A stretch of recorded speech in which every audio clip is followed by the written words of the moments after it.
일본 정치권 내부에서 터져나온 한마디 발언이 동북아 전체를 흔들기 시작했다. 일본 총리실과 직결된 고위 관계자가 공개석상에서 일본의 핵무장 필요성을 언급했다는 사실은 단순한 실언으로 치부하기에는 파장이 너무 컸다. 이 발언이 보도되자마자 일본 사회는 물론이고 중국, 미국, 한국까지 동시에 긴장 상태에 들어갔다. 일본이라는 국가가 핵무장을 입에 올렸다는 것 자체가 전후 국제 질서에서 사실상 금기였기 때문이다.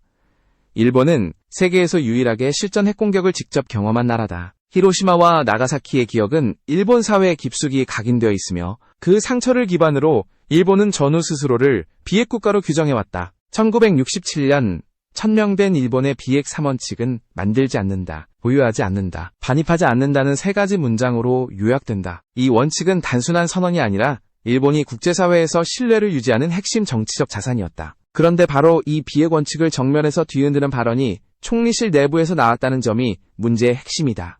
해당 발언은 주변국의 핵 위협을 이유로 들었다. 중국의 핵전력 증강, 러시아의 핵 위협, 북한의 지속적인 핵개발 속에서 최후의 국가를 지키는 것은 결국 자기 자신이라는 논리였다. 겉으로 보기에는 현실적인 안보 논리처럼 들릴 수 있지만 일본이라는 국가가 이 말을 입 밖에 내는 순간 의미는 완전히 달라진다. 이 발언이 보도되자 일본 내부에서도 즉각적인 반발이 터져나왔다. 핵무장 논의 자체가 헌법 정신과 배치된다는 주장, 전범국가로서 국제적 신뢰를 스스로 무너뜨리는 행위라는 비판, 동북아 군비 경쟁을 촉발할 수 있다는 우려가 동시에 제기됐다. 일본 정치권은 겉으로는 진화에 나섰지만 문제는 발언의 출처가 단순한 야당이나 극단 세력이 아니라 정부 핵심부와 연결된 인물이었다는 점이다. 가장 민감하게 반응한 국가는 중국이었다. 중국은 일본의 핵무장 가능성을 단순한 가정이 아닌 실제 위험으로 받아들이는 태도를 보였다. 중국 외교당국은 일본 내 일부 세력이 군국주의를 부활시키려는 야망을 드러내고 있으며 국제 질서의 제약에서 벗어나려 하고 있다고 강하게 비판했다. 일본이 핵무장 논의를 시작하는 것 자체가 재무장의 신호탄이 될 수 있다는 인식이 깔려 있었다. 중국이 특히 강경하게 반응한 이유는 일본의 기술적 조건 때문이다. 일본은 핵무기를 보유하지 않았을 뿐 핵무장을 가능하게 하는 거의 모든 기술적 요소를 이미 갖추고 있는 국가로 평가받는다. 원자력 발전이라는 명분 아래 수십 년간 축적된 핵연료 주기 기술, 사용 후 핵연료 재처리 능력, 고급 과학기술 인력, 그리고 이를 운반할 수 있는 미사일과 항공전력까지 모두 확보된 상태다. 다시 말해 일본에게 부족한 것은 기술이 아니라 정치적 결단과 국제적 부담을 감수할 의지뿐이라는 분석이 오래전부터 존재해왔다. 이 지점에서 일본의 발언은 단순한 의견 표명이 아니라 주변국 입장에서는 현실적인 위협 신호로 읽힌다. 특히 중국은 일본이 핵무장 논의라는 선을 넘는 순간 동북아 전략 환경 전체가 근본적으로 흔들릴 수 있다고 판단하고 있다. 일본의 핵무장은 중국의 군사 전략을 정면으로 자극할 수밖에 없으며 이는 곧 군사적 압박과 대응으로 이어질 가능성이 크다. 미국 역시 이 발언을 가볍게 넘기지 않고 있다. 일본은 미국의 해고산 아래에 있는 동맹국이며 전후 일본의 비핵화는 미국이 설계한 동아시아 안보 질서의 핵심 축이었다. 일본이 독자적인 핵무장 논의를 본격화할 경우 이는 미국의 통제력 약화로 직결될 수 있다. 겉으로는 일본의 방위 자율성을 존중하는 듯 보이지만 실제로 미국은 일본의 핵무장에 극도로 부정적인 입장을 유지해왔다. 이러한 상황 속에서 일본 정부는 서둘러 진화에 나섰다. 공식적으로는 비핵 원칙을 유지하고 있으며 정책 변화는 없다고 강조했다. 그러나 문제는 불씨가 이미 던져졌다는 점이다. 일본 보수 진영과 안보 라인에서는 미국이 세계 경찰 역할을 축소할 가능성을 거론하며 일본 역시 스스로를 지킬 수 있는 수단을 가져야 한다는 주장이 점점 힘을 얻고 있다. 핵무장이라는 단어가 더 이상 금기어가 아니라 논쟁의 대상이 되기 시작했다는 사실 자체가 이미 이전과는 다른 국면에 들어섰음을 의미한다. 이 발언 하나로 인해 동북아 전체는 새로운 질문 앞에 서게 되었다. 일본은 과연 어디까지 갈 것인가? 이 논의는 단지 일본 내부의 정치적 소동으로 끝날 수 있는 문제가 아니다. 일본의 선택은 중국의 군사 전략을 자극하고 미국의 동맹 구조를 흔들며 무엇보다 대한민국의 안보 환경에 직접적인 영향을 미치게 된다. 일본 핵무장 논란의 파장은 이제 막 시작되었을 뿐이다. 일본의 핵무장 논의가 단순한 정치적 발언을 넘어 실질적 위협으로 받아들여지는 이유는 일본이 처한 기술적 현실 때문이다. 일본은 스스로를 비핵 국가라고 규정해왔지만 국제사회에서는 오래전부터 일본을 핵무장 직전 단계에 있는 국가로 평가해왔다. 핵무기를 실제로 보유하지 않았을 뿐 정치적 결단만 내려지면 매우 짧은 시간 안에 핵무장을 현실화할 수 있는 능력을 갖추고 있다는 인식이 지배적이다. 이러한 평가의 핵심에는 일본의 원자력 산업 구조가 있다. 일본은 에너지 안보를 명분으로 수십 년간 원자력 발전에 막대한 투자를 해왔다. 그 결과 원자로 운영 기술, 핵연료 관리 능력, 방사성 물질 처리 기술 전반에 걸쳐 세계 최고 수준의 역량을 축적했다. 특히 사용 후 핵연료를 분리해 플루토늄을 추출하는 재처리 기술은 일본이 보유한 가장 민감한 자산으로 꼽힌다. 플루토늄은 핵무기의 핵심 재료 중 하나다. 일본은 국내 시설과 해외 위탁 보관분을 합쳐 대량의 플루토늄을 관리하고 있다. 이 물질은 평화적 이용이라는 명분 아래 관리되고 있지만 군사적 관점에서 보면 언제든 핵무기 전환이 가능한 잠재 자원으로 해석될 수 있다. 바로 이 점 때문에 일본의 핵무장 발언은 주변국에게 추상적인 가설이 아니라 현실적인 시나리오로 받아들여진다. 일본이 핵무장에 가까운 또 하나의 이유는 과학기술 인프라다. 일본은 핵물리학, 재료공학, 정밀 제조 분야에서 세계 최상위권의 연구 인력을 보유하고 있다. 핵무기 개발에서 가장 어려운 요소는 단순히 핵물질을 확보하는 것이 아니라 이를 안정적으로 제어하고 소형화하며 신뢰성 높은 무기로 완성하는 과정이다. 일본은 이 모든 단계를 수행할 수 있는 기술적 토대를 이미 갖춘 국가로 평가된다. 운반 수단 역시 문제다. 핵무기는 단독으로 존재할 수 없으며 이를 실전 배치하기 위한 미사일, 항공기, 해상 전력이 필수적이다. 일본은 자위대 체제 하에서도 고성능 항공 전력과 해상 전력을 지속적으로 발전시켜왔다. 정밀 타격 능력, 장거리 작전 능력, 그리고 미사일 방어 체계까지 종합적으로 갖춘 일본의 군사 구조는 핵무기가 결합될 경우 즉각적인 전략 전력으로 전환될 수 있는 형태를 띠고 있다.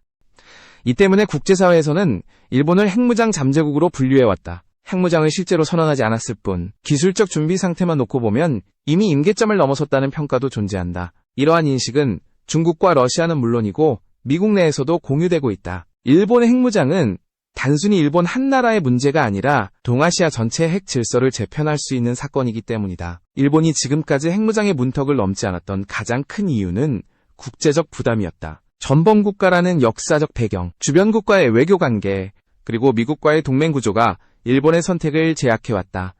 핵무장을 선택하는 순간 일본은 국제사회에서 강력한 비난과 제재, 외교적 고립을 감수해야 한다. 이런 비용은 일본 정치권에게 오랫동안 넘기 어려운 장벽으로 작용해왔다. 하지만 최근 동북아 안보 환경의 변화는 이 계산을 흔들고 있다. 주변국의 군사력 증강, 핵 위협의 일상화, 그리고 미국의 전략적 우선순위 변화에 대한 불안은 일본 내부에서 기존의 금기를 다시 생각하게 만드는 요인이 되고 있다. 핵무장을 실제로 추진하느냐와는 별개로 핵무장을 논의 테이블 위에 올려놓는 것만으로도 일본의 전략적 위치는 이미 변하고 있다. 결국 일본의 핵무장 논란은 기술이 아닌 정치의 문제로 귀결된다. 일본은 이미 선택할 수 있는 능력을 갖춘 국가다. 남아있는 것은 그 선택이 가져올 파장을 감당할 준비가 되어 있는지, 그리고 국제사회의 반발 속에서도 그 길을 갈 의지가 있는지의 문제다. 이 질문에 대한 답이 무엇이든 일본의 핵무장 가능성은 이제 더 이상 이론 속 이야기가 아니다. 일본의 핵무장 가능성이 현실적인 위협으로 부상하자 미국의 시선은 자연스럽게 복잡해지기 시작했다. 일본은 미국의 해구산 아래 놓인 핵심 동맹국이며 전후 일본의 비핵체제는 미국이 설계한 동아시아 안보 질서의 결과물이었기 때문이다. 일본이 독자적인 핵무장 논의를 본격화하는 순간 이는 단순한 지역 이슈를 넘어 미국의 전략구조 자체를 흔드는 사안으로 번질 수밖에 없다. 미국이 일본의 핵무장에 부정적인 태도를 보여온 이유는 명확하다. 일본이 핵을 보유할 경우 미국의 확장 억제 전략은 균열을 일으키게 된다. 일본이 독자적인 핵전력을 갖추면 미국은 동아시아에서 통제력을 일부 상실하게 되며 핵 사용 결정 과정에서도 예측 불가능성이 커진다. 이는 미국이 수십 년간 유지해온 동맹 중심의 핵 질서와 정면으로 충돌하는 시나리오다. 특히 일본이라는 국가가 가진 역사적 배경은 미국 입장에서 매우 민감한 요소다. 일본은 과거 군국주의와 전쟁 범죄의 기억을 안고 있는 국가이며 핵무장이라는 선택은 주변국들에게 과거의 악몽을 떠올리게 할 수 있다. 미국은 일본의 재무장이 동북아 전체의 군비 경쟁을 촉발하고 결과적으로 미국이 감당해야 할 전략적 부담을 키울 수 있다고 보고 있다. 이와 대조적으로 미국 내 일부 전략가들은 한국을 전혀 다른 시각으로 바라보고 있다. 미국의 외교안보 전문지와 싱크탱크에서는 이미 한국의 전략적 역할에 대한 재평가가 진행되어 왔다. 미국이 전 세계 모든 지역에서 직접적인 군사 개입을 유지하기 어려운 상황에서 동맹국의 자율적 억제력 강화는 하나의 현실적인 대안으로 논의되고 있다. 이 맥락에서 한국은 일본과는 다른 위치에 놓여 있다. 한국은 직접적인 핵 위협에 노출된 국가이며 북한의 핵무기와 미사일을 매일같이 마주하고 있다. 이러한 환경 속에서 한국의 전략적 선택은 방어적 성격이 강하다는 평가를 받는다. 미국 일부 전문가들은 한국이 핵무장 능력을 보유하거나 최소한 핵무장 직전 단계의 기술적 준비를 갖추는 것이 오히려 지역 안정에 기여할 수 있다고 분석해왔다.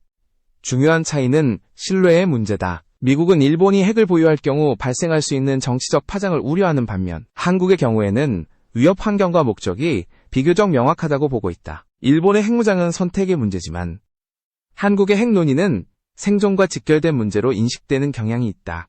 바로 이 지점에서 미국의 시선은 일본과 한국을 분리해서 바라보게 된다. 일본이 핵무장을 논의하는 순간 미국은 즉각적인 통제와 진화에 나설 수밖에 없다. 실제로 일본 내 핵무장 발언이 확산되자 일본 정부는 비핵 원칙을 유지한다는 입장을 재차 강조하며 수습에 나섰다. 이는 단순히 일본 내부 여론을 달래기 위한 조치가 아니라 미국을 안심시키기 위한 메시지라는 해석이 지배적이다. 그러나 불안 요소는 여전히 남아있다. 일본 보수 진영과 안보 라인에서는 미국이 세계 경찰 역할을 축소할 가능성을 거론하며 언제까지 미국의 해구산에만 의존할 수 없다는 목소리가 점점 커지고 있다. 이 흐름은 일본의 핵무장 논의가 일회성 해프닝이 아니라 장기적인 전략 논쟁으로 이어질 가능성을 시사한다. 결국 일본의 핵무장 논란은 미국에게도 불편한 질문을 던지고 있다. 미국은 일본의 핵무장을 막으면서도 동시에 동아시아에서의 억제력을 유지해야 한다. 그리고 그 과정에서 한국이라는 존재는 점점 더 중요한 전략적 변수로 떠오르고 있다. 일본과 한국 두 동맹국을 어떻게 관리할 것인가에 대한 미국의 선택은 향후 동북아 안보 질서를 좌우하는 핵심 요소가 될 것이다. 일본의 핵무장 논의가 불씨를 던지자 동북아 전체의 안보 환경은 급격히 긴장 상태로 들어갔다. 이 논란은 단순히 일본과 미국 사이의 문제에 그치지 않고 중국과 러시아 그리고 한반도를 포함한 지역 전체의 군사 전략을 동시에 자극하고 있다. 특히 중국은 일본의 핵무장 가능성을 동북아 전략 구도를 뒤흔드는 중대한 변수로 인식하며 즉각적인 군사적 신호를 보내기 시작했다. 중국이 민감하게 반응하는 이유는 명확하다. 일본의 핵무장은 중국의 핵 억제 전략을 정면으로 압박할 수 있는 선택지이기 때문이다. 중국은 핵 전력을 국가 생존의 최후 수단으로 운용해왔으며 주변국이 핵무장 대열에 합류하는 상황을 극도로 경계하고 있다. 일본이 핵무기를 보유하게 되면 중국은 기존의 전략 균형이 무너질 수 있다고 판단할 수밖에 없다. 이러한 인식 속에서 중국은 군사적 존재감을 강화하는 방식으로 대응하고 있다. 동중국해와 서해 인근에서 전략 폭격기와 장거리 타격 전력을 전개하며 일본과 한반도를 동시에 압박하는 신호를 보내고 있다. 이는 단순한 무력 시위가 아니라 일본의 선택이 중국의 군사전략 전반을 자극할 수 있다는 경고로 해석된다. 중국은 핵무장 논의가 현실화될 경우 보다 강경한 군사적 대응에 나설 수 있음을 암묵적으로 시사하고 있다. 러시아 역시 이 흐름을 예의주시하고 있다. 러시아는 동북아에서 직접적인 이해관계가 제한적이지만 핵질서의 변화에는 민감하게 반응할 수밖에 없다. 일본의 핵무장은 러시아 극동지역의 안보 환경에도 영향을 미칠 수 있으며 이는 러시아가 중국과의 전략적 공조를 강화하는 방향으로 작용할 가능성이 크다. 결과적으로 일본의 핵 논의는 미중 경쟁 구도에 러시아까지 끌어들이는 연쇄 반응을 유발하고 있다. 이 가운데 가장 복잡한 위치에 놓인 국가는 대한민국이다. 일본의 핵무장 논의는 한국의 안보 환경과 직접적으로 연결된다. 한반도는 이미 북한의 핵무기와 미사일 위협에 노출되어 있으며 여기에 일본까지 핵 보유를 전제로 한 전략을 검토하기 시작한다면 한국은 사실상 핵국가들로 둘러싸인 환경에 놓이게 된다. 이는 한국의 전략 계산을 근본적으로 바꾸는 변수다. 한국은 현재 외교 채널과 안보 라인을 통해 상황을 면밀히 주시하고 있다. 일본의 발언이 일회성인지 아니면 정책 변화의 전조인지를 구분하는 것이 무엇보다 중요하다. 동시에 미국과의 협의를 강화하며 확장 억제의 실효성을 재점검하는 움직임도 이어지고 있다. 일본의 선택이 어떻게 귀결되느냐에 따라 한국 역시 중대한 전략적 결단을 요구받을 수 있기 때문이다. 중국의 군사적 압박은 한국에게 또 다른 부담으로 작용하고 있다. 중국은 대만 유사시 한반도 내 미군 개입 가능성을 염두에 두고 있으며 이에 따라 한반도 인근에서의 군사 활동을 점차 강화하고 있다. 이는 단순히 일본을 겨냥한 움직임이 아니라 한반도를 포함한 동북아 전역을 전략적 계산에 넣고 있다는 신호로 해석된다. 이처럼 일본의 핵무장 논의는 하나의 국가가 던진 발언에서 출발했지만 결과적으로는 동북아 전체를 연쇄적으로 자극하고 있다. 군사적 압박, 전략 재조정, 그리고 상호 불신의 고리가 동시에 강화되는 상황에서 지역 안보 환경은 이전보다 훨씬 불안정한 방향으로 흘러가고 있다. 일본의 선택은 이제 더 이상 일본만의 문제가 아니며 동북아 전체가 그 결과를 함께 감당해야 하는 국면으로 접어들고 있다. 동북아 안보 환경이 급변하는 가운데 대한민국의 전략적 위치는 점점 더 무거운 의미를 갖게 되고 있다. 일본의 핵무장 논의, 중국의 군사적 압박, 북한의 지속적인 핵개발이 동시에 진행되는 상황에서 한국은 더 이상 수동적인 관찰자로 머물 수 없는 단계에 들어섰다. 이 모든 변화는 결국 한국의 억제 전략이 어디까지 준비되어 있는지를 묻고 있다. 대한민국의 핵심 억제력은 단순히 보유 여부가 아니라 선택할 수 있는 능력에 있다. 한국은 공식적으로 핵무기를 보유하지 않은 국가이지만 미사일과 정밀 타격 능력에서는 이미 세계 최상위권에 도달해 있다는 평가를 받고 있다. 특히 장거리 타격 능력과 고속관통 능력을 결합한 탄도미사일 체계는 한국의 전략 억제력의 중심축으로 자리 잡았다. 한국의 미사일 전략이 주목받는 이유는 운반 체계의 완성도 때문이다. 군사 전문가들은 핵무기 자체보다 그것을 정확하고 확실하게 전달할 수 있는 수단이 훨씬 더 중요하다고 평가한다.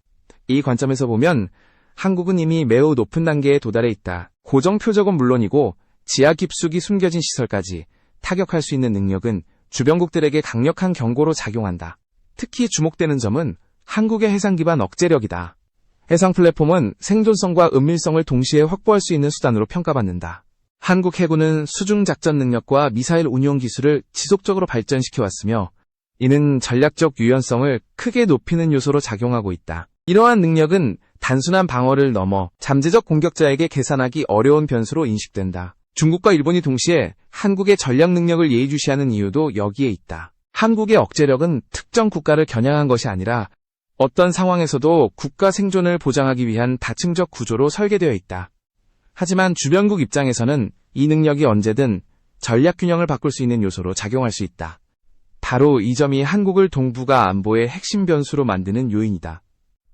한국 내부에서도 이러한 변화에 대한 인식은 점점 확산되고 있다. 즉각적인 핵무장을 주장하는 목소리와 기술적 준비를 강화하면서 상황을 관리해야 한다는 신중론이 동시에 존재한다. 중요한 것은 선택지의 유무다. 선택할 수 없는 국가는 외부 환경에 휘둘릴 수밖에 없지만 선택지를 가진 국가는 전략적 여지를 확보할 수 있다. 한국은 바로 그 갈림길에 서 있다. 미국과의 동맹 역시 이 맥락에서 재조명되고 있다. 확장 억제는 여전히 한국 안보의 핵심 축이지만 주변 환경이 급변하는 상황에서 그 실효성을 지속적으로 점검해야 한다는 인식이 커지고 있다. 한국의 전략 능력은 동맹을 대체하기 위한 것이 아니라 동맹을 보완하고 강화하는 요소로 작용한다는 점에서 중요한 의미를 갖는다. 결국 대한민국의 전략적 억제력은 단순한 군사력 과시가 아니다. 이는 주변국들에게 오판을 허용하지 않겠다는 메시지이며 동시에 극단적인 선택을 하지 않도록 하는 안정장치로 기능한다. 일본의 핵무장 논의가 촉발한 동북아의 긴장 속에서 한국은 조용하지만 분명한 방식으로 존재감을 드러내고 있다. 이 억제력이 어떻게 진화하느냐에 따라 향후 지역 안보의 방향 역시 크게 달라질 것이다. 일본의 핵무장 논의로 시작된 파장은 결국 동북아 전체의 전략 질서를 다시 묻는 단계로 이어지고 있다. 이 논란의 본질은 일본이 실제로 핵을 보유하느냐의 문제가 아니라 핵이라는 선택지가 더 이상 금기가 아닌 논의 대상으로 올라왔다는 사실 그 자체에 있다. 한번 열린 문은 완전히 닫히기 어렵고 그 순간부터 모든 국가는 최악의 시나리오를 전제로 전략을 재구성하게 된다.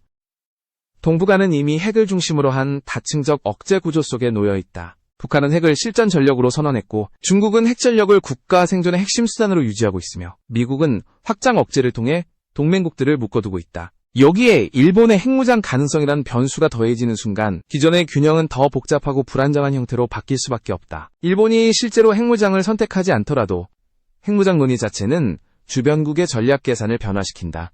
중국은 최악의 경우를 가정해 군사 배치를 조정할 것이고 미국은 동맹 관리 비용을 다시 계산하게 된다. 한국 역시 더 이상 기존의 틀 안에서만 안보를 논할 수 없는 상황에 직면한다. 핵은 사용 여부보다 존재 가능성만으로도 주변 환경을 압박하는 무기이기 때문이다. 이 과정에서 가장 중요한 변수는 오판이다. 각국이 상대의 의도를 과대 해석하거나 결단의 시점을 잘못 판단할 경우 위기는 급격히 증폭될 수 있다. 일본의 발언 하나가 이처럼 큰 파장을 일으킨 이유도 그 발언이 동북아에서 잠재적으로 억눌려 있던 불안을 한꺼번에 끌어올렸기 때문이다. 불확실성은 군사적 긴장을 증폭시키는 가장 위험한 요소다. 대한민국의 선택 역시 이 불확실성 속에서 결정될 수밖에 없다. 한국은 이미 상당한 수준의 억제 능력을 갖추고 있으며 그 존재 자체만으로도 주변국의 계산에 영향을 미치고 있다.